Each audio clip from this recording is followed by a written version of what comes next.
Hello guys, welcome back to our channel Uttarakhand officers path.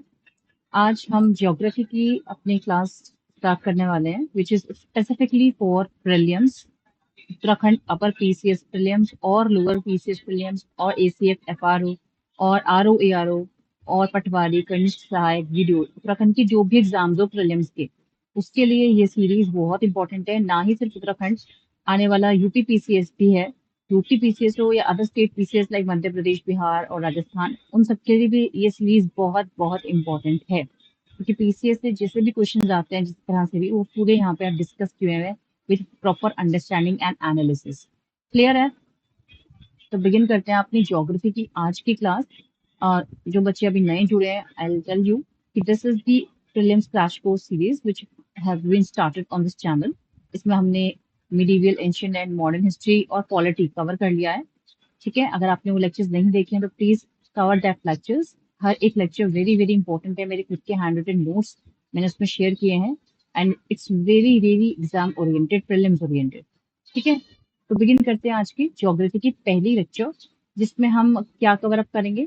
थोड़ा सा physical and human geography, थोड़ा सा basic fundamentals of geography understand करेंगे। ठीक है, लैटिट्यूड एल्टीट्यूड वगैरह वगैरह, थोड़ा डायग्राम्स के थ्रू, थोड़ा सा चार्ट्स के थ्रू। ठीक है, थोड़ा सा चीजों को समझेंगे अच्छे से। ठीक है, कुछ प्रीवियस ईयर क्वेश्चंस को भी देखेंगे और जो भी इंपॉर्टेंट फैक्ट्स है, स्पेशली आपका जो जियोमॉर्फोलॉजी वाला पार्ट है, वो थोड़ा डिस्कस करेंगे हम। ठीक है, ये सारी चीजें हम आज के अपने लेक्चर में डिस्कस करने वाले हैं। एटमॉस्फेयर का स्ट्रक्चर एंड फैक्टर्स, मतलब जो भी फैक्चुअल पॉइंट्स हैं जितने भी आपके प्रीलिम्स में आते हैं, वो सब हम इसमें डिस्कस करेंगे। ठीक है, फिर लास्ट में हम पीवाई क्यू एनालिसिस भी करेंगे। तो बिगिन करते हैं आपके आज की class. Geography. Geo means what? It means earth. You know the meaning of geography if you divide it in two different words. So geo means earth and geography का graphy means होता है study. तो study of अर्थ एक तरीके से उसी को हम बोलते हैं geography. Study of earth is known as geography. दो मेन पार्ट्स में हम इसे डिवाइड कर सकते हैं, फिजिकल ज्योग्राफी, ह्यूमन ज्योग्राफी। अगर मैं सोर्स की बात करूं आपके कि ज्योग्राफी आपको कहाँ से पढ़नी चाहिए, तो मैं आपको सच बताऊं तो एनसीईआरटी जो है आपकी 11th क्लास की और 12th क्लास की, इट्स वेरी वेरी इंपॉर्टेंट। चार बुक्स हैं एनसीईआरटी की 11th 12th की मिला के। बाकी अगर आप 9 10 की भी पढ़ते हो तो बहुत अच्छी बात है। 6 से 12 तक बोली जाती है, लेकिन हर बच्चा 6 से 12 कवर नहीं कर पाता है। लेकिन 9 10 की तो जरूर करो आप, और 11 12 की एनसीईआरटी ज्योग्राफी के लिए इट्स मोस्ट मोस्ट इंपॉर्टेंट। ठीक है, फिर आपको ज्योग्राफी के लिए कुछ अलग से करना नहीं पड़ेगा। ठीक है, इससे से बहुत क्वेश्चंस आपके बनेंगे जो एग्जाम में आते हैं। ठीक है, तो इसे जरूर कवर कर कीजिएगा। और फिर इसके साथ PY2 जो है वो हम डिस्कस करेंगे, किस तरह से क्वेश्चंस आते हैं। बाकी मेरे notes, it's more than enough. मैंने अपने नोट्स सिर्फ एक एनसीईआरटी से नहीं बनाया है, स्टैंडर्ड बुक्स को भी रेफर किया है, मैंने ऑनलाइन भी सर्च करा है, मैंने खुद के गवर्नमेंट की जो सोर्सेज हैं वहां से भी कलेक्ट कलेक्ट किए हैं नोट्स बनाने के लिए अपने। तो ओवरऑल पूरे एक कंपाइलेशन है मेरे नोट्स में, जो हर एक जगह से ली गई है, जितनी भी इंपॉर्टेंट चीजें होती हैं। ठीक है, तो ये तो है ही, साथ में आप एनसीईआरटी जरूर पढ़िएगा। बस इतना मैं चाहूंगी सोर्स के तौर पर, आप एनसीईआरटी जरूर पढ़िएगा अपनी। ठीक है, बाकी जो फैक्चुअल चीजें हैं और ऑलूशन को अगर चाहो आप देख लो, नहीं तो ये जो मेरे नोट्स है इट्स मोर देन इनफ। ठीक है, तो बिगिन करते हैं। पहला अपना फिजिकल ज्योग्राफी देखते हैं। फिजिकल ज्योग्राफी और ह्यूमन ज्योग्राफी दो मेन पार्ट्स में हमारा डिवाइडेड है ज्योग्राफी। ठीक है, जिसमें फिजिकल ज्योग्राफी में क्या क्या चीजें आती हैं आपकी, लैंड फॉर्म्स आता है, एटमॉस्फेयर आता है, हाइड्रोस्फेयर आता है, बायोस्फेयर आता है। और ह्यूमन ज्योग्राफी में क्या क्या आता है, हैबिटेशन आता है, पॉपुलेशन आता है, एग्रीकल्चर आता है और इंडस्ट्रीज आता है। ठीक है, resources.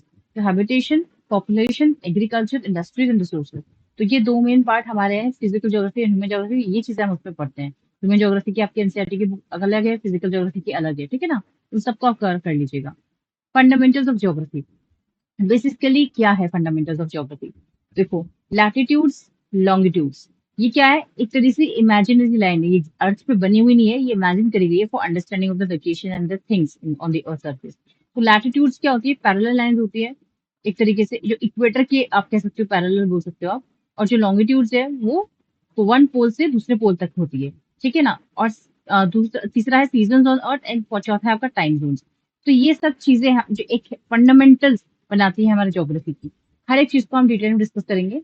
Angular distance of a place from the equator is called latitude. तो लैटिट्यूड बोलते किसको है? एंगुलर डिस्टेंस को बोलते हैं। And these are the concentric circles. इस तरीके से जैसे हमारा एक ग्लोब है, तो ये यूं यूं करके बने होते हैं आपके लैटिट्यूड्स, इस तरीके से सर्कल के चारों ओर इक्वेटर की तरफ। तो these are the angular distance of a place from the equator and is called latitudes and these are concentric circles. Largest latitude कौन सा है आपका? इक्वेटर का है। बस ध्यान रखिए these are the imaginary lines, ये हकीकत में नहीं होती है, these are the imaginary lines. ठीक है, largest latitude is equator. Then tropics. Tropics में आपका ये हीट सरप्लस जोन होता है, जो ट्रॉपिक्स वाला रीजन होता है, अभी हम डायग्राम के थ्रू समझेंगे। देन टेम्परेट और पोलर रीजन आता है, उसके ऊपर जाओगे आप तो वो हीट डेफिशिएट रीजन होता है। जो इक्वेटर के ऊपर होता है वो ट्रॉपिक्स वाला रीजन होता है, उसके ऊपर टेम्परेट रीजन आता है, फिर उसके ऊपर पोलर रीजन आता है जो कि हीट डेफिशिएट होता है। Responsible for pressure system and planetary wind system. ठीक है, यहाँ देख लो आप डायग्राम, डायग्राम के थ्रू समझोगे तो और अच्छे से क्लैरिटी से समझ में आएगा आपको। सबसे नीचे यहाँ पे हमारी इक्वेटर आ जाती है ये। ठीक है, 0 डिग्री पे होती है हमारी ये इक्वेटर, और 5 डिग्री पे यहाँ पे आपके इंटरट्रॉपिकल कन्वर्जेंस जोन रहते हैं, डोल्ड्रम्स जिसे हम कहते हैं, वो यहाँ 5 डिग्री से लेके इस 5 डिग्री नॉर्थ से साउथ तक के बीच में होते हैं, वो आगे के डायग्राम्स में भी आपको समझाऊंगी मैं। ठीक है, तो सबसे नीचे आपका इक्वेटर आ गया है सेंटर ऑफ द अर्थ पे, फिर उसके ऊपर ट्रॉपिकल जोन आता है नॉर्थ साउथ में, उसके ऊपर फिर टेम्परेट जोन आता है, फिर सबसे ऊपर आता है पोलर जोन। ये सब हीट डेफिशिएट रीजन होते हैं और ये हीट सरप्लस रीजन होते हैं। ये हीट डेफिशिएट रीजन होता है, यहाँ सबसे ज्यादा ठंडा होता है, हीट डेफिशिएट रीजन, ये heat surplus region. 23.5 degree north पे ट्रॉपिक ऑफ कैंसर पाया जाता है आपका, और 66.5 डिग्री नॉर्थ पे आर्कटिक सर्कल होता है। 90 डिग्री नॉर्थ पे नॉर्थ पोल होता है। उसी तरह 23 डिग्री साउथ पे आपका ट्रॉपिक ऑफ केप्रिकॉन होता है। 66 डिग्री साउथ पे आपका एंटार्क्टिक सर्कल होता है, और 90 डिग्री साउथ पे आपका साउथ पोल होता है। तो ये आपको पता होना चाहिए कि एंटार्क्टिक सर्कल किस पे बन रहा है, 66 डिग्री नॉर्थ पे नहीं है, साउथ पे है। बहुत बच्चे कंफ्यूज हो जाते हैं, अच्छा ये नॉर्थ है कि साउथ है? नॉर्थ में आपका आर्कटिक सर्कल है और साउथ में आपका एंटार्क्टिक सर्कल है। ठीक है, और ये आपको डिग्री भी याद रखनी है। क्वेश्चन इस तरह भी आते हैं पीसीएस में कि ट्रॉपिक ऑफ कैंसर किन किन कंट्री से पास हुई है, ये किन किन कंट्री से पास नहीं हुई है, इस तरह से पीसीएस में क्वेश्चन देखे गए हैं। और इंडिया में ट्रॉपिक ऑफ कैंसर किन किन स्टेट से पास हो रही है, ये भी इंपॉर्टेंट है, क्योंकि इंडिया में ट्रॉपिक ऑफ कैंसर पास होती है, कैप्रिकॉर्न पास नहीं हो सकती, क्योंकि इंडिया अपना यहाँ नॉर्दर्न हेमिस्फीयर में आता है मैक्सिमम भी। ठीक है, सनलाइट की बात कर ले अगर हम, तो डायरेक्ट जो सनलाइट पड़ती है वो इक्वेटर पे यानी ट्रॉपिकल जोन की जो एरिया है वहां पड़ती है। बाकी स्लैंटिंग या फिर लो एंगल की जो सनलाइट पड़ती है वो आपकी पोलर और टेम्परेट जोन में पड़ती है मैक्सिमम भी। डायरेक्ट सनलाइट है आपकी वो mid of the temperate zone से लेके आपकी ट्रॉपिकल जोन में पड़ती है। ठीक है, तो ये इसमें कुछ इंपॉर्टेंट चीजें थी जो मैंने आपको बताई है, ये आपको ध्यान रखनी है। Okay, Aristotle was first one two state that earth was spherical. Aristotle एक ग्रीक साइंटिस्ट है आपके, अरे just Aristotle was the first one two state that the earth was spherical. उन्होंने ऐसा पहला, उन्होंने कहा था, ऐसे वो पहले इंसान थे। अच्छा, earth axis is tilted by 23.5 degree, 23.5 degree, that's why it is winter in the northern hemisphere and it is summer in the southern hemisphere. तो ये आपको ध्यान रखना है, अर्थ के टिल्ट होने की वजह से 23.5 डिग्री पे दो सीजन हमने देखने को मिलते हैं, नॉर्दर्न और सादर्न में। नॉर्दर्न में विंटर होती है तो सदर्न में समर होती है, अगर सदर्न में विंटर है तो नॉर्दर्न में समर होगी, इस तरीके से वाइसी वर्सा। समर एंड विंटर सोल्स्टिस क्या होते हैं बेसिकली, जो आपका लेट दिसंबर होता है, ठीक है ना, लेट दिसंबर होता है, उसमें जो अर्थ में नॉर्दर्न हेमिस्फीयर में आपका विंटर सीजन आता है और सदर्न हेमिस्फीयर में समर आता है। और जो आपका लेट जून होता है उसमें नॉर्दर्न हेमिस्फीयर में समर सीजन आता है, जो अभी चल रहा है जून जुलाई अगस्त, और सदर्न हेमिस्फीयर में आपका विंटर सीजन आता है। फिर आपका स्प्रिंग और ऑटम सीजन आता है जो मिड ऑफ द अर्थ में होता है, 90 डिग्री में आप कह सकते हो इस तरीके से। 180 डिग्री में आपके समर और विंटर सोल्स्टिस पढ़ते हैं, इसे हम और अच्छे से आगे पढ़ेंगे। Okay, variations in length of the daytime and nighttime from season to season are due to Earth's revolution around the sun and in an elliptical manner. ठीक है, तो जो अर्थ का रेवोल्यूशन होता है उसकी वजह से क्या होता है, वेरिएशन इन द सीजन होता है। ठीक है ना, रोटेशन की वजह से डे एंड नाइट कॉज होता है, और रेवोल्यूशन की वजह से सीजन में चेंज आता है। इतना तो आपको पता ही होगा, बेसिक यही तो बचपन में पढ़ाया हमने। एक मिनट।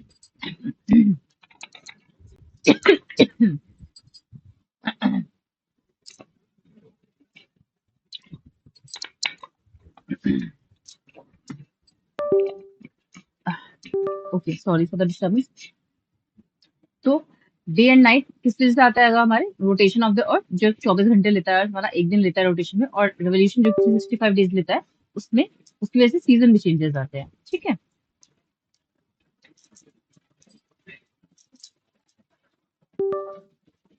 Okay, longitudes.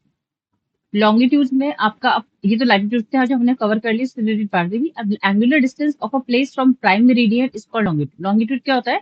जैसे हमारा ये अर्थ है, तो ये नॉर्थ पोल हो गया, ये साउथ पोल हो गया, यहाँ से यहाँ तक का जो डिस्टेंस है इसे बोलते हैं लॉन्गिट्यूड। इस तरीके से खड़े खड़े आपको लाइंस दिखने को मिलेंगी, ठीक है ना। Angular distance of a place from prime meridian is called longitude. ये प्राइम मेरिडियन आपका बीच में जाता है यहाँ पे, दैट इज प्राइम मेरिडियन यहाँ पे। 0 degree Greenwich in United Kingdom and 180 degree in international date line. थोड़ा सा समझ लेते हैं इसे। Earth rotates 360 degree in 24 hours. आपको पता ही है 1 आवर में कितना मिनट्स लेगी, तो 15 डिग्री घूमेगी अर्थ।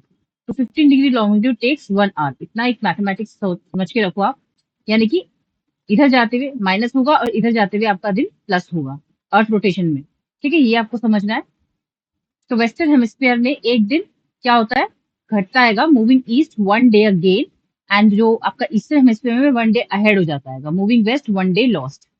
ये मतलब हुआ, ठीक है। Moving west 1 day lost, moving east 1 day gain. Western hemisphere और ईस्टर्न हेमिस्फीयर में ये आपका इंटरनेशनल डेट लाइन से, ठीक है। स्टैंडर्ड टाइम देखते हैं थोड़ा सा। Every country selects its standard meridian. Angular distance between the standard meridian of a nation to Greenwich meridian time. तो ये ग्रीनविच मेरिडियन टाइम से जो डिस्टेंस मेजर किया जाता है, that is the angular distance between, कोई भी अपनी कंट्री मेजर करती है। जैसे कि अगर हम इंडिया की बात करें तो 68 डिग्री ईस्ट से 97 डिग्री ईस्ट लॉन्गिट्यूड है, और ये जो स्टैंडर्ड मेरिडियन है वो 82.5 डिग्री ईस्ट पे आ रहा है। तो standard meridian of India is 82.5 degree east, ये आपको ध्यान रखना है। तो इंडियन स्टैंडर्ड टाइम जो है वो है 82.5 degree east meridian, and it is 5.5 hours ahead of the Greenwich Meridian time. So it is, अगर ग्रीनविच मीडियन टाइम जो भी होगा उसमें हमें 5.5 आवर्स ऐड करना पड़ेगा अपना आंसर निकालने के लिए। ब्रिटिश लॉन्च द चाय बागान time that is 1 hour ahead of the Indian Standard Time 150 years ago in Assam. Assam में ये लेकर आए थे चाय बागान टाइम। तो ये ब्रिटिश ने लॉन्च किया था, जो कि 150 साल पहले इन्होंने असम में लॉन्च किया था, जो कि इंडियन स्टैंडर्ड टाइम से 1 घंटा पहले है। तभी कहते हैं जो नॉर्थ ईस्ट में है वो सूरज 1.5 से 2 घंटा पहले ही उग जाता है, वो बाद में दिखता है गुजरात में इन कंपैरिजन टू, ठीक है। तो ब्रिटिश लॉन्च चाय बागान time 1 hour ahead of Indian Standard Time, which is 150 years ago in Assam. After independence, it was rejected, and January 2014 में Chief Minister of Assam declared to reapply the चाय बागान time. तो ये थोड़ा difference है, इसमें थोड़ा ध्यान रखिएगा। अच्छा, एक थोड़ा सा एग्जाम्पल के थ्रू समझ लेते हैं क्या है ये। If 12 noon at the Greenwich Mean, what is the time at 75 degree east? तो डिफरेंस देख लो आप। 75 डिग्री हमने अभी देखा था 15 डिग्री का 1 घंटा होता है, क्योंकि हमारा पूरा 360 डिग्री घूमने के लिए 24 आवर्स लेता है, तो 15 डिग्री घूमने के लिए 1 घंटा लेता है हमारा अर्थ। तो 75 डिग्री पूछा है तो कितना लेगा, 5 घंटे लेगा, ठीक है ना। 1 घंटे के हिसाब से ये 75 5 घंटे लेगा। तो ईस्ट मीन्स ऐड करना पड़ेगा, क्योंकि ईस्ट लिखा है, अभी हमने ऊपर देखा था। यहाँ पे बहुत बच्चे कंफ्यूज हुए होंगे, मुझे पता है। यहाँ पे मूविंग ईस्ट लिखा है तो आपको 1 डे गेन ऐड करना आएगा, और मूविंग आपका वेस्ट लिखा है तो आपको 1 डे लॉस्ट होगा। तो ईस्ट लिखा है तो आपको क्या करना पड़ेगा, उसमें ऐड करना पड़ेगा। 12 नून है तो 12 में आप 5 ऐड करोगे। 5 आपने आवर्स निकाला 75 डिग्री का, तो वो 5 आप ऐड करोगे, तो 5 ऐड करते ही 5 PM आपका आंसर हो जाएगा। 12 नून था ना, तो 5 करोगे तो शाम के 5 बज जाएंगे। तो इस तरह से आप टाइम निकाल सकते हो एट 75 डिग्री ईस्ट। अगर कुछ और भी दिया होता है तो आप और भी निकाल सकते हो इसमें।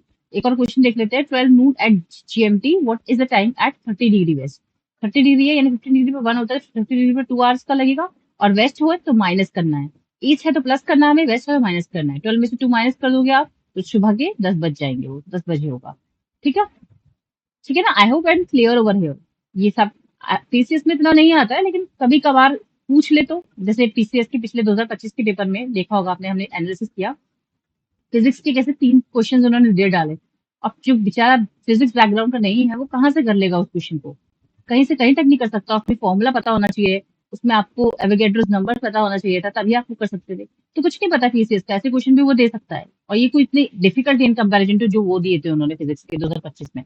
उत्तराखंड अपन पीसीएस की बात कर रही हूँ मैं, ठीक है ना।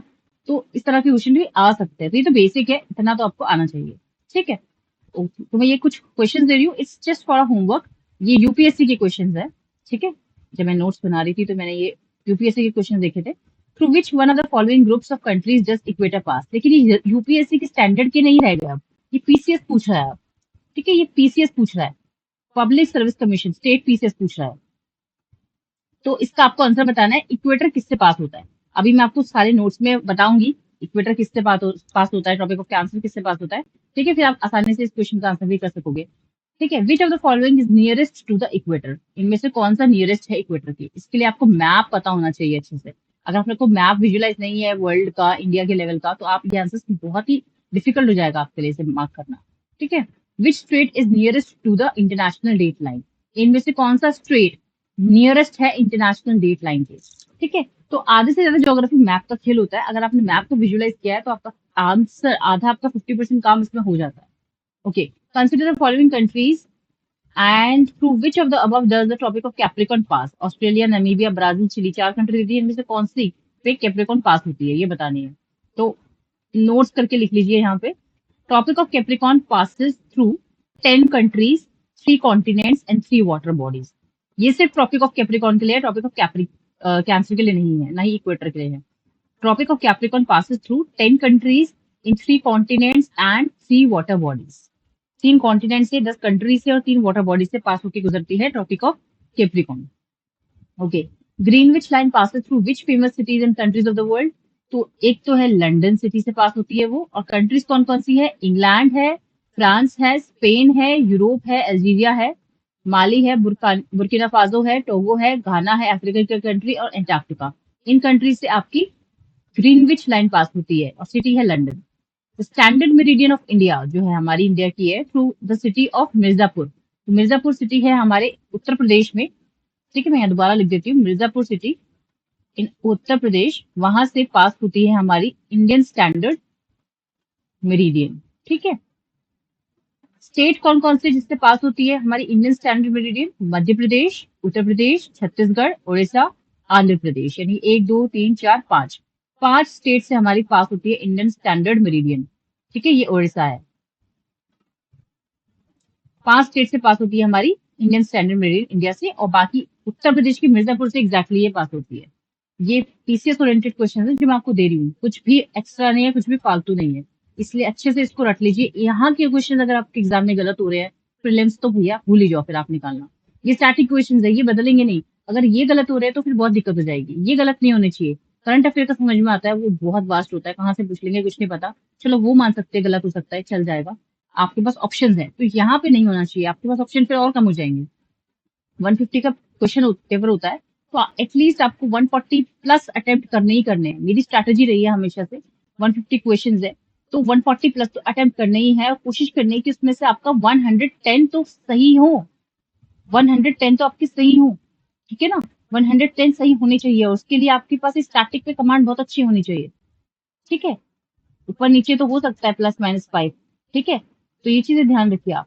जियोमॉर्फोलॉजी, अच्छा फिजिकल ज्योग्राफी में हम मेन चीजें क्या क्या पढ़ते हैं, जियोमॉर्फोलॉजी, क्लाइमेटोलॉजी, ओशनोग्राफी, जू ज्योग्राफी और एनवायरमेंटल ज्योग्राफी। जियोमॉर्फोलॉजी से स्टार्ट करते हैं। देखो बेटा, मेरी जो ये नोट्स है, ये मैंने बहुत ही मतलब एक दिन की मेहनत से नहीं बना के इकट्ठे कर लिए थे, मैंने काफी महीने और साल लिख लेते जब मेरी प्रिपरेशन में मैंने जहां मुझे अच्छा लगता था मैं एड ऑन करती रहती थी। तो थोड़ा थोड़ा कहीं ना कहीं थोड़े से मेरे नोट्स ये कहीं ना कहीं स्टार्टेड रहे होंगे, और इन नोट्स में भी मैंने कोशिश किया है कि टॉपिक टू टॉपिक कंसाइज कर दूं, एक साथ एक टॉपिक के नोट्स एक तरफ करूं। लेकिन फिर भी अगर ऊपर नीचे हो जाएंगे तो वो आप ही के लिए है, आप उसको अपने आप से उसे नोट डाउन कर लेना। और हर एक पॉइंट जो मैं डाल रही हूँ बहुत इंपॉर्टेंट है वो आपके प्रीलिम्स के लिए। ये मत सोचना ये तो मैम करा चुकी है, ये दोबारा से नहीं करा रही है। तो हो सकता है वो मैंने दोबारा से अच्छे से याद हो जाए लॉन्ग टर्म के लिए, दोबारा मैंने उसको शॉर्ट में लिखा हो, तो उसे स्किप मत करना। ठीक है, geomorphology, origin and evolution of the अर्थ, इसमें ये सब चीजें होती हैं आपकी।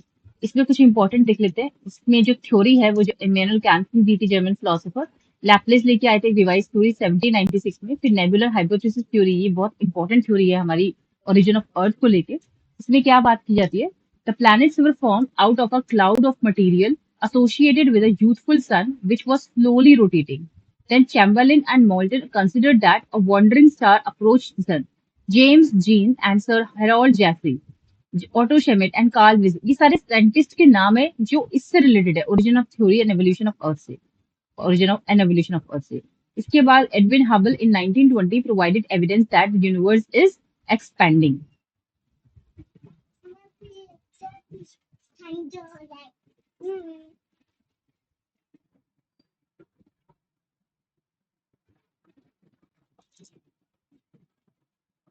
ठीक है, इसके बाद आती है आपकी most important big bang theory. Big bang theory में क्या था, in the beginning all matter was formed या forming the universe existed in one place, ऐसा कहा गया था, in the form of a tiny ball. At the big bang tiny ball exploded violently and this led to huge expansion. Then event of Big Bang took place in 13.7 billion years ago. इतनी age बताई जाती है earth की भी before the present.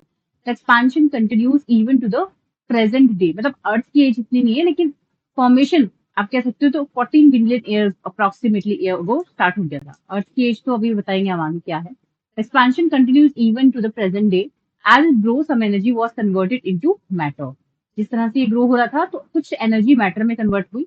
With in first 3 minutes from the big bang event the first atom began to form. तो एक छोटी सी tiny ball of, एक तरीके से आप कह सकते हो बहुत ज्यादा गैसेस थी, उससे एक बहुत बड़ा ह्यूज एक्सपेंशन हुआ, ह्यूज एक्सप्लोजन हुआ जो 13.7 बिलियन ईयर्स अगो हुआ था। ठीक है, वो आज भी एक्सपेंशन कंटिन्यू हो रहा है, चल रहा है। कुछ उसमें जो एनर्जी थी वो मैटर में कन्वर्ट हुई। In the within first 3 minutes from big bang event the first atom began to form and around 3 lakh years from the big bang temperature dropped to 4500 Kelvin and gave a rise to atomic matter। ठीक है, इसके temperature गिरने की वजह से atomic matter बना। And due to the holist concept of steady state it considered the universe to be रफली the same at any point of time. तो यानी कि उस टाइम पे यूनिवर्स का निर्माण होना शुरू हुआ। And age of the earth जो बताई जाती है वो 4.5 बिलियन ईयर्स बताई जाती है, यानी 4500 मिलियन ईयर्स की एज बताई जाती है हमारी अर्थ की। तो ये ध्यान रखना, age of the earth is 4.5 billion years. कुछ इंपॉर्टेंट नोट्स लिख लेते हैं। The diameters of individual galaxies range from 80,000 to 150,000 light years. तो लाइट ईयर्स में मेजर होता है डायमीटर्स ऑफ द गैलेक्सीज। ठीक है, a galaxy starts to form by accumulation of hydrogen gas. तो वो कौन सी गैस होती है, हाइड्रोजन गैस होती है। उसके एक्यूमुलेशन होने की वजह से गैलेक्सी बननी स्टार्ट होती है in the form of a very large cloud called nebula. Nebula is a very large cloud of gases of hydrogen. Eventually growing nebula develops localized clumps of gas giving rise to formation of stars। इस तरह stars बनने शुरू होते हैं फिर। And the formation of stars is believed to have taken place some around 5 to 6 billion years ago। 5 to 6 billion years ago। Light travels at a speed of 3 into 10 to the power 8 meter per second, यानी 3 lakh kilometre पर second के हिसाब से। हम physics वाले हमेशा इस तरह से याद रखते हैं, तो मैंने यूं ही रखा था याद। I am from science background basically, bachelor of science, तो मैं हमेशा इस तरह से याद रखती थी। तो यही था कि light travels at a speed of 3 into 10 to power 8 metre per second. और अभी हमने पीवाईपी जब डिस्कस किए थे उसमें पूछा गया था light travels fastest in which medium, air, water, glass या नन। तो एयर में सबसे ज्यादा तेज गति से लाइट ट्रैवल करती है। तो ठीक है, और क्या उसकी स्पीड है 3 into 10 to power 8 metre per second. The mean distance between the sun and the earth is around 15 crore kilometre. Mean distance approximately बताइए 15 करोड़। अगर आप देखोगे डेटा तो ये है वो डेटा, लेकिन ये याद करना मुश्किल है, तो अप्रोक्सीमेटली याद रखो 15 करोड़ किलोमीटर का मीन डिस्टेंस है सन का और अर्थ के बीच में। मतलब सन और अर्थ के बीच में जो डिस्टेंस है वो 15 करोड़ किलोमीटर का है। ओके, जियोलॉजिकल टाइम स्केल, इससे भी कई बार क्वेश्चन आ जाते हैं, ये देख लेते हैं। इसमें एरा, पीरियड और एपॉक, ये चीजें आपको ध्यान रखनी होती है। तो अब हम जियोलॉजिकल टाइम स्केल पढ़ लेते हैं, क्योंकि यहाँ से क्वेश्चन कई बार आते हैं और आ चुके हैं। ठीक है, तो एरा, पीरियड और एपॉक, 3 कैटेगरी से आपसे मेनली क्वेश्चन पूछे जाते हैं। केनेजोइक एरा, ये 65 मिलियन ईयर से लेके प्रेजेंट तक का जो समय है वो आपका केनोजोइक एरा है। ठीक है, इसमें आपके बेसिकली 2 मेन पीरियड्स आते हैं, quaternary period and tertiary period. ठीक है, क्वाटरनरी एंड टर्शरी, ये 2 मेन पीरियड्स आते हैं इसमें। और इपॉक कौन कौन से होते हैं इसमें, बेसिकली जो मेनली जो है इसमें, एक तो हेलोसीन, प्लेस्टोसीन, प्लेओसीन, मायोसीन, ओलिगोसीन, एओसीन एंड पेलेयोसीन। जो ये पहला वाला है ना, ये 11,700 ईयर पुराना है। ठीक है, ज्यादा पुराना, ये रिसेंट है और एक डिस्कवरी भी हुई थी, मैं बताऊंगी आगे, इसी से रिलेटेड है वो। ठीक है, तो आपको ये ध्यान रखना है बेसिकली।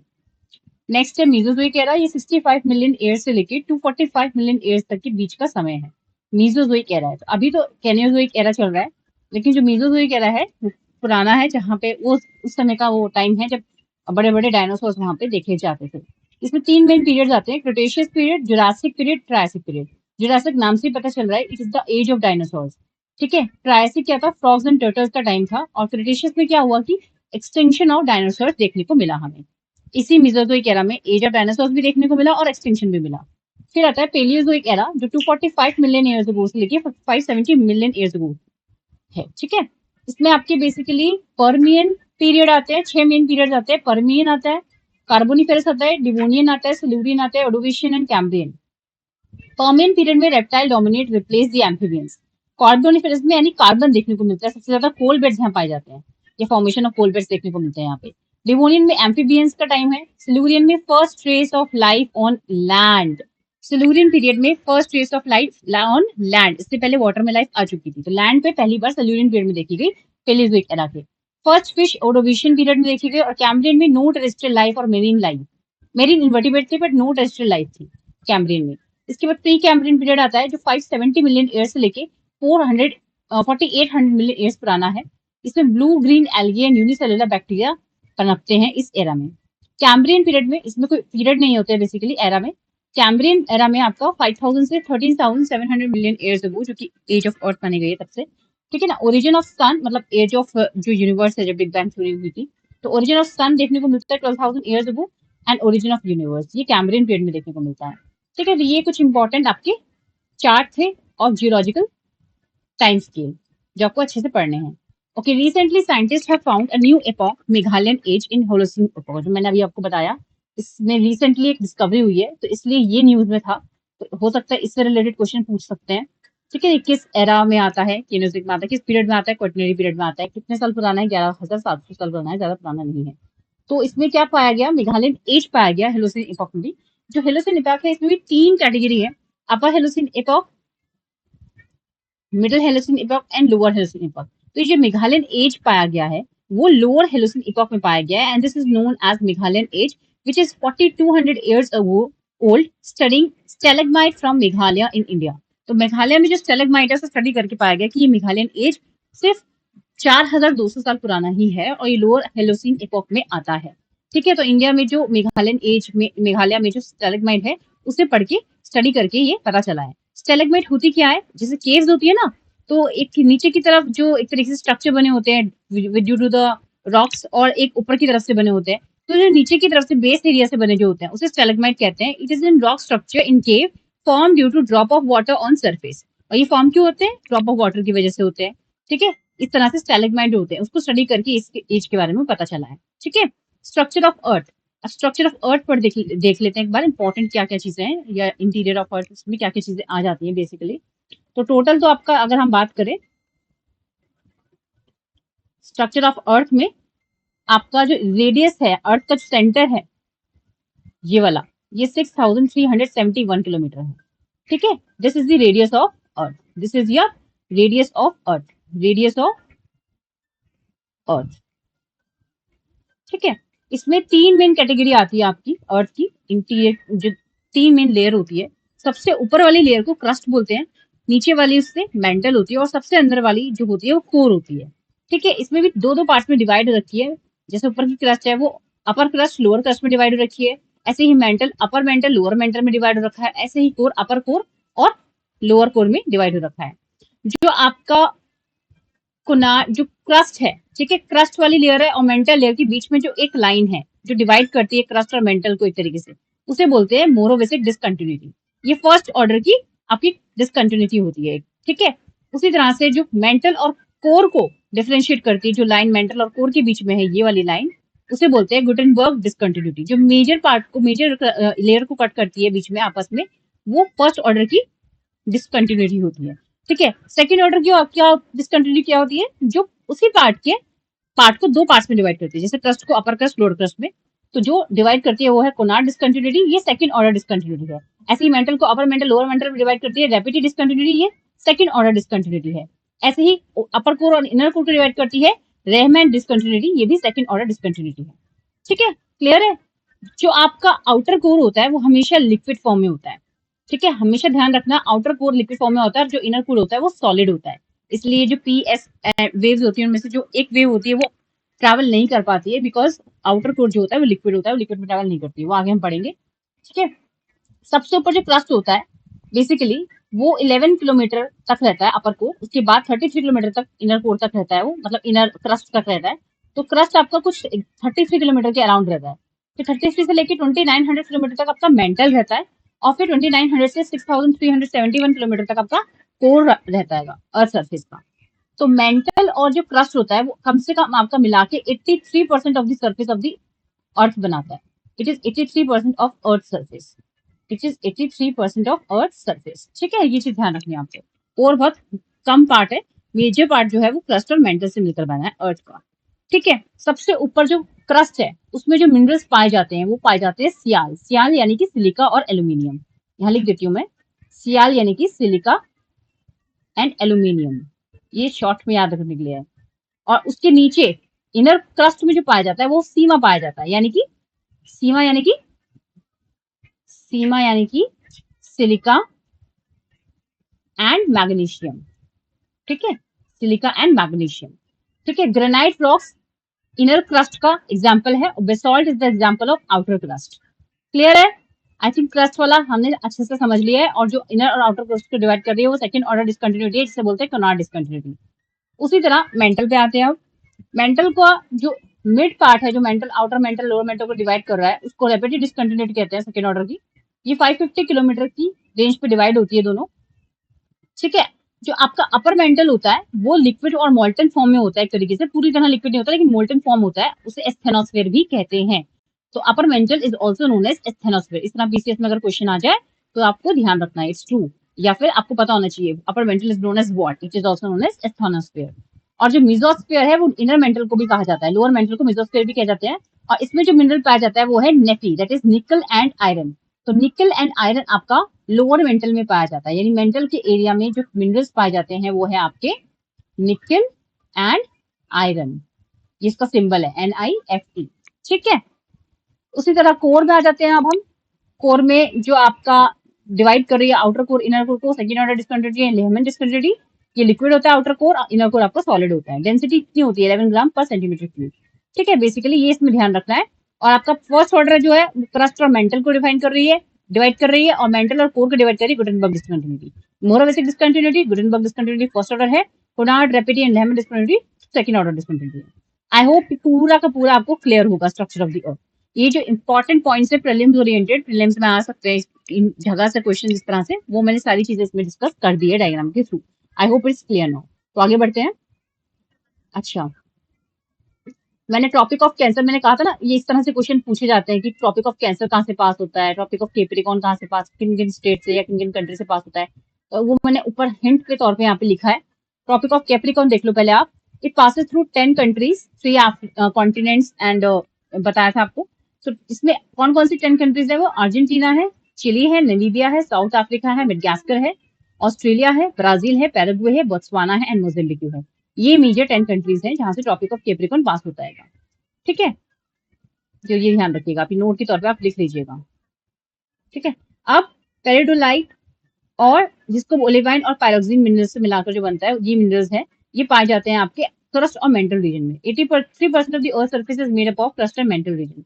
अर्थ डेंसिटी कुछ कितनी है? 5.5 है। एंड नॉर्मल लैप्स रेट का मतलब क्या होता है कि 1 किलोमीटर के डिस्टेंस पे जाने पे, going 1 kilometre deep inside the ground, temperature will increase by 6.5 degree Celsius. अगर ग्राउंड में हम 1 किलोमीटर नीचे जाएंगे तो टेम्परेचर 6.5 डिग्री सेल्सियस बढ़ जाएगा। This is known as normal lapse rate, ये ध्यान रखिएगा। ओके, क्लाइमेटोलॉजी से कुछ इंपॉर्टेंट चीजें पढ़ लेते हैं, जस्ट अ मिनट। ठीक है, तो क्लाइमेटोलॉजी हम स्टार्ट करते हैं। Oxygen will be almost in negligible quantity at the height of 120 kilometre, यानी कि 120 किलोमीटर की हाइट पे ऑक्सीजन आपका बिल्कुल खत्म हो जाएगा, वहां आपको कोई ऑक्सीजन नहीं मिलेगा। Carbon dioxide and water vapour are found only up to 90 kilometre from the surface of the earth. Permanent gases of the atmosphere, हमारे एटमॉस्फेयर में कुछ गैसेस होती हैं, तो कुछ परमानेंट गैसेस देख लेते हैं कौन कौन सी है। सबसे ज्यादा मात्रा में जो गैस प्रेजेंट होती है हमारे एटमॉस्फेयर में वो है nitrogen, 78%। This is nitrogen, symbol है इसका N2। ओके, दूसरी है ऑक्सीजन, तो दूसरी सबसे ज्यादा गैस जो प्रेजेंट रहती है हमारे हवा में वो है ऑक्सीजन, 21%। 78% nitrogen, 21% oxygen. थर्ड है आपका आर्गन। आर्गन तीसरी गैस जो है आपकी आर्गन है। It is a noble gas जो आपके एटमॉस्फेयर में है। मेनली 4 तरीके की नोबल गैसेस पाई जाती है। नोबल गैसेस क्या होती है? जिनका ऑक्टेट रूल कंप्लीट होता है, डुप्लेट या ऑक्टेट रूल कंप्लीट होता है, यानी कि जो लास्ट शेल है उसमें नंबर ऑफ इलेक्ट्रॉन्स कंप्लीट होते हैं। ठीक है, argon, neon, helium, krypton, xenon, these are all the noble gases. चौथी है आपका कार्बन डाइऑक्साइड, पांचवी है नियोन, छठी है आपकी हीलियम, देन आपकी क्रिप्टो, देन न्यूजेनन, देन हाइड्रोजन। तो ये है जो परमानेंट गैसेस है प्रेजेंट इन दी एटमॉस्फेयर। ठीक है, ये नंबर, ये परसेंटेज ध्यान रखिएगा आप। Okay, ozone is found between 10 to 50 kilometre above the earth surface. Ozone जो है वो 10 से 50 किलोमीटर के अराउंड प्रेजेंट होता है अर्थ सरफेस में।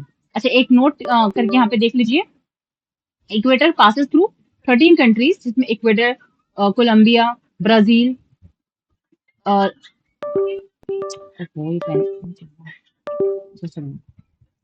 ठीक है, Brazil, Laos, Tome and Principe, Gabon, Congo, DR Congo, Uganda, Kenya, Somalia, Maldives, Indonesia, Kiribati. ठीक है, ये these are the countries of the world, across the world, जहाँ से इक्वेटर पास हो रहा है। दीज आर 13 कंट्रीज, तो 13 कंट्रीज से इक्वेटर पास होता है। ठीक है, ट्रोपोपॉज। अच्छा, ट्रोपोपॉज क्या होता है? ये एटमॉस्फेरिक लेयर है हमारी। पहले हम ये देख लेते हैं क्या क्या है होती है। स्ट्रक्चर ऑफ एटमॉस्फेयर देख लेते हैं एक बार यहाँ पे। This is the structure of atmosphere, structure of atmosphere.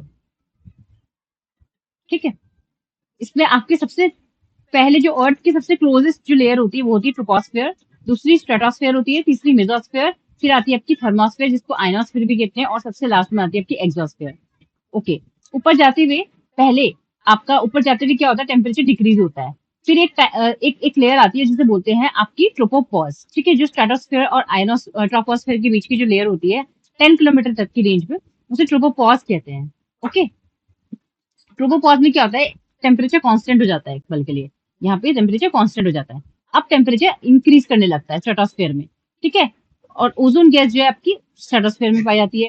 ठीक है, प्लेन्स वगैरह आपके यहीं पे देखने को मिलते हैं यहाँ पे इस लेयर में। और इसके बाद स्ट्रेटोपॉज आता है, जो मेसोस्फेयर स्ट्रेटोस्फेयर के बीच की लाइन है, 50 किलोमीटर के आसपास आपका स्ट्रेटोपॉज होता है। यहाँ पे भी टेम्परेचर कांस्टेंट हो जाता है, फिर दोबारा डिक्रीज होने लगता है यहाँ पे टेम्परेचर। फिर मेसोपॉज आता है बिटवीन द थर्मोस्फेयर और मेसोस्फेयर, ये 80 किलोमीटर तक होता है मेसोपॉज। यहाँ पे अगेन टेम्परेचर कांस्टेंट होता है और फिर दोबारा इंक्रीज करने लगता है। ठीक है, तो this is the structure of atmosphere, this is the altitude. यहाँ जो किलोमीटर है ऊपर इंक्रीज हो रहा है। अब लैप्स रेट और नॉर्मल लैप्स रेट क्या होता है? जो नॉर्मल लैप्स रेट होता है आपका, it mean temperature is decreasing with increase in altitude, this is the normal lapse rate. Reverse lapse rate का मतलब क्या होता है? There is temperature increasing with increase in altitude, तो टेम्परेचर भी इंक्रीज हो रहा है और एल्टीट्यूड के साथ साथ एल्टीट्यूड तो इंक्रीज हो रहा है, टेम्परेचर भी इंक्रीज हो रहा है, तो वो रिवर्स लैप्स रेट होता है। जब एल्टीट्यूड इंक्रीज हो रहा है और टेम्परेचर डिक्रीज हो रहा है तो उसको नॉर्मल लैप्स रेट कहते हैं। क्लियर है? Just a minute. ठीक है, ये हमने चीजें पढ़ ली जो मेन चीज होती है। स्ट्रक्चर ऑफ ध्यान रखिएगा, ये लेयर्स का नाम याद रखिएगा। तो ट्रोपोपॉज क्या होती है? Zone separating the troposphere from stratosphere is known as tropopause. The temperature here is nearly constant. Troposphere layer is maximum at equator and minimum at poles. ये बहुत आता है क्वेश्चन पीसीएस में। ट्रोपोस्फेयर की लेयर जो इक्वेटर पे है वो मैक्सिमम होती है, सबसे ज्यादा होती है, और पोल्स में ये लेयर सबसे कम होती है, मिनिमम होती है। ठीक है, इसके बाद ट्रॉपिक ऑफ कैंसर का भी देख लो, यहाँ नोट बना के लिख लेना आप इसे। ये कितनी कंट्री से पास होती है? 16 कंट्री से पास होती है, जिसमें इंडिया एक है हमारा। फिर Algeria, Niger, Libya, Egypt, Saudi Arabia, UAE, Oman, India, Bangladesh, Myanmar, China, Taiwan, Mexico, Bahamas, Mauritania and Mali. ये कंट्रीज है जहाँ से ट्रॉपिक ऑफ कैंसर पासिस होता है। स्ट्रक्चर ऑफ एटमॉस्फेयर में ये भी चीज ध्यान रखिएगा आप, ये तो हमने लेयर ऑफ एटमॉस्फेयर पढ़ ली थी। स्ट्रक्चर ऑफ एटमॉस्फेयर में ट्रॉपिक ऑफ कैंसर हमने बात कर ली थी। 23 डिग्री नॉर्थ पे होता है, 0 डिग्री पे equator, and 23 degree and half degree पे साउथ पे आपका ट्रॉपिक ऑफ कैप्रिकॉर्न होता है। 66 एंड हाफ डिग्री यहाँ पे आपका ये आर्कटिक सर्कल होता है, और ये आपका एंटार्क्टिक सर्कल होता है। ठीक है, ये तो आपको पता ही होगा, हमने ऊपर डिस्कस कर लिया था। ठीक है, और 23 एंड हाफ डिग्री पे टिल्ट रहता है आपका अर्थ। ठीक है, आई होप यहाँ तक क्लियर है सारी चीजें, सारी डाउट्स जो भी हैं आपके। Okay,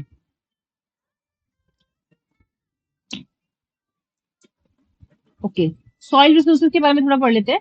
soil is a thin layer of granny substance covering the surface of the earth which is called soil. ये सॉइल प्रोफाइल है, you can see over here. ये सॉइल की प्रोफाइल है। सबसे ऊपर जीरो जो है आपकी जीरो लेयर होती है, जीरो हॉरिजॉन की लेयर होती है, फिर ए आता है, फिर ई, बी एंड सी। ये होते क्या है बेसिकली? हिस्टो सॉइल, जितना भी आपका जो ऑर्गेनिक मैटर है, जितना भी content, organic content, high content, वो यहाँ आपको ओ जोन में मिलता है, ऊपर की ओ लेयर में मिलता है, जो ब्राउनिश कलर की होती है बेसिकली। ठीक है, ए आता है अब जहाँ पे यंग सॉइल सारी आपको मिलेगी, dark mixed of mineral organic matter, ये ए हॉरिजॉन में आपको मिलती है। ठीक है, इसके बाद ई आता है आपका, यहाँ cold moist reddish to yellow equatorial sub tropical आपको सॉइल देखने को मिलती है, light removal of clay particle. फिर बी हॉरिजॉन आता है, यहाँ सिलिकेट क्ले मटेरियल्स मिलते हैं जिसे सेस्क्वी ऑक्साइड्स भी कहते हैं, यहाँ पे बी में मिलते हैं। फिर आता है सी जोन, जैसे जिसमें वर्टिसॉल्स और एंडीसॉल्स ऐसी सॉइल पाई जाती है।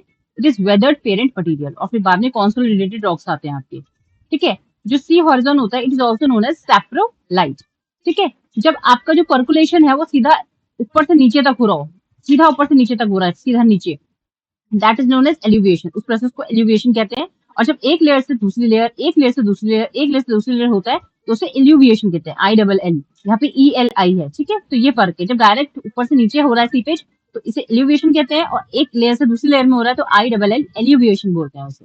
ये फर्क आ जाते हैं, कभी कभी पूछ ले जाते हैं, तो आप उसको ध्यान में रखिएगा।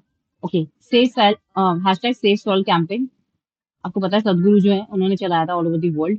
It takes 100 years of years to take just to make just 1 centimeter of soil. Soil को कंजर्व करना होगा हमें, क्योंकि हमारी एग्रीकल्चर, हमारा फूड, हमारी प्लेट, हमारा खाना उसी पे डिपेंड है। सॉइल नहीं रहेगी तो कुछ एग्रीकल्चर प्रैक्टिस नहीं हो पाएगा। और जस्ट 1 centimeter ऑफ सॉइल को बनने में 100 years लग जाते हैं, ठीक है। इसलिए फेमस सदगुरु का, जो आपको पता होगा, सदगुरु एक फेमस वो है जिनके, जो एक तरीके से लॉर्ड शिवा के भक्त हैं बेसिकली, एंड ये काफी वर्ल्ड फेमस है। तो इन्होंने इस हैशटैग सेव सॉइल कैंपेन को स्टार्ट किया था, ठीक है। कॉजेज ऑफ सॉइल फॉर्मेशन देख लेते हैं एक बार। First is relief, altitude, slope determine the accumulation of soil, topography, time that is determine the thickness of soil profile, human activities, then climate, parent material, parent rock, then microorganisms, इसमें flora and fauna ये सब चीजें आती हैं। What are the methods of soil conservation, वो भी पूछ लिए जाते हैं। Mulching, counter barriers, rock dam, terrace farming, intercropping, counter plowing, shelter belts। Soil forming process की 4 क्लासेस होती हैं। फर्स्ट इज किया process and enrichment, second is removal, third translocation, fourth is transformation. Factors देख लेते हैं affecting the temperature of the earth surface. That is first is latitude, altitude, differential rate of heating and cooling land and sea surface, that is land and sea breeze, local atmospheric conditions like clouds and rainfall and ocean currents। बहुत important है, ये पूछते जाते हैं PCS exam में। तो ये आपके फैक्टर्स है affecting the temperature of the earth surface. कुछ इंस्ट्रूमेंट एंड स्केल देख लेते हैं जो मेजर करते हैं हमारे temperature. Dry and wet bulb thermometer, clinical thermo, Stevenson screen and rain gauge, ये रेन को मेजर करने के लिए होते हैं basically. Speed of sound is maximum in solid, okay, speed of sound is maximum in solid. इस तरह से भी क्वेश्चन आ सकता है, जैसे स्पीड ऑफ लाइट हवा सबसे ज्यादा होती है एयर में, ऐसी speed of sound is maximum in solid. Sound requires a medium to propagate, hence vacuum speed of sound में 0 होगी, तो वैक्यूम में कोई मीडियम नहीं है, that's why. Temperature is measure in Celsius and Fahrenheit and Kelvin. 0 degree Celsius से 100 degree Celsius का scale होता है, और फ़ारेनहाइट में 32 डिग्री सेल्सियस से 212 डिग्री फ़ारेनहाइट का स्केल होता है। 0 degree Celsius is equal to 273 degree Kelvin, इतना बराबर होता है, और ये इसका फॉर्मूला होता है।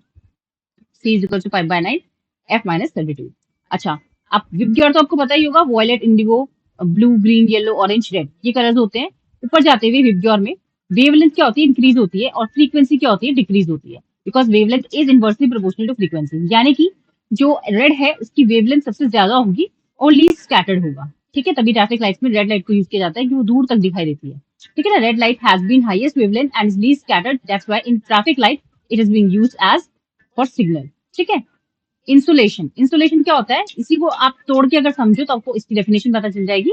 इनकमिंग सोलर रेडिएशन को ही इंसुलेशन कहते हैं। The incoming solar radiation is called insolation. Distance between the sun and earth is around 150 million kilometre, यानी कि 15 करोड़ किलोमीटर।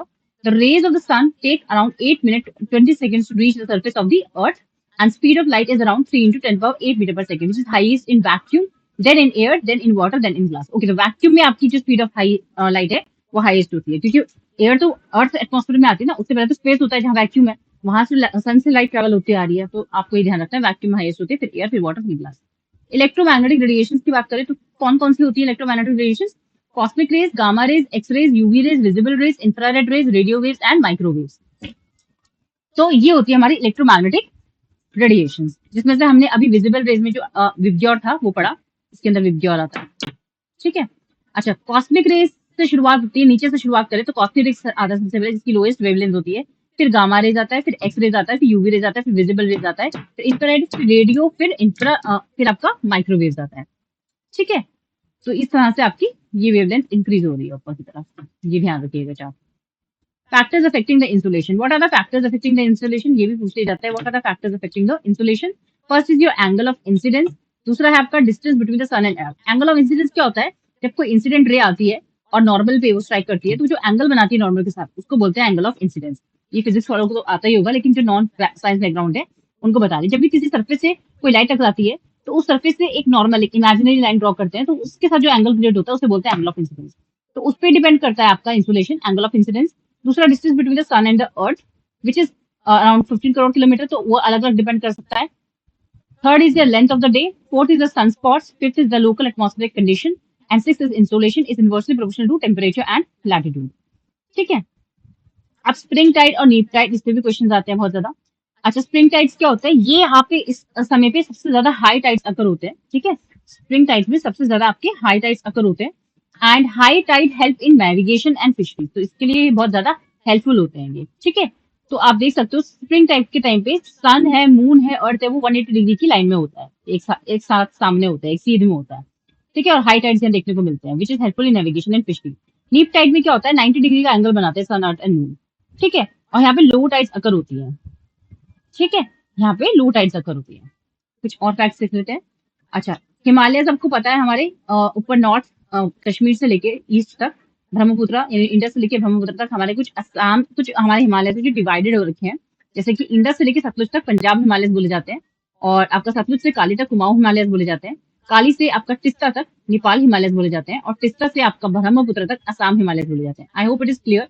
ऊपर आपका सबसे ज्यादा कहते हैं हिमाद्री होता है, मतलब ग्रेटर हिमालय, फिर हिमाचल, देन शिवालय। ठीक है, और नीचे तराई एंड आपका भाबर रीजन आ जाता है। I hope it is clear. Indus से लेकर सतलुज तक पंजाब हिमालय, सतलुज से काली तक कुमाऊं हिमालय, काली से तिस्ता तक नेपाल हिमालय, एंड तिस्ता से ब्रह्मपुत्र तक Assam Himalaya.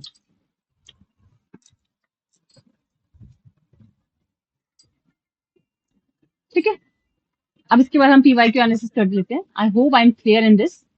Okay, PYQ analysis कर लेते हैं। Which one of the following seas has highest salinity? So Red Sea, option number A is the correct answer. The bright outer layer of the sun is known as A option, photosphere. The bright outer layer of the sun is known as photosphere. Epirogenic forces are result of vertical earth movements. Dry winds blowing from north to east and east to west of Sahara deserts are known as Sirocco. Option number B. ये सब हम discuss करेंगे। The landform of hanging valley is associated with which of the following geomorphic process? That is glacier. Option number B. Consider the following statements regarding the tropical dry deciduous forest in India. It is found in the regions where rainfall is between 25 to 75 centimeter and in the irregular white strip running from the foot of the Himalayas. Correct बताना है आपको। इसमें ये वाला wrong है। Only option B is correct. ठीक है, इतने कम rainfalls में नहीं होता। Which one of the following groups of forest is spread over larger area in India? That is the option number B, tropical dry deciduous forest. When the Coriolis effect is counterbalanced by the pressure gradient force, the resulting wind is termed as geotropic winds. Option number C. The shape of atoll is horseshoe or ring shape. ये होती है shape basically. Horseshoe and ring shape. Which one of the following peninsular rivers has longest course length? Indian geography के questions है ये।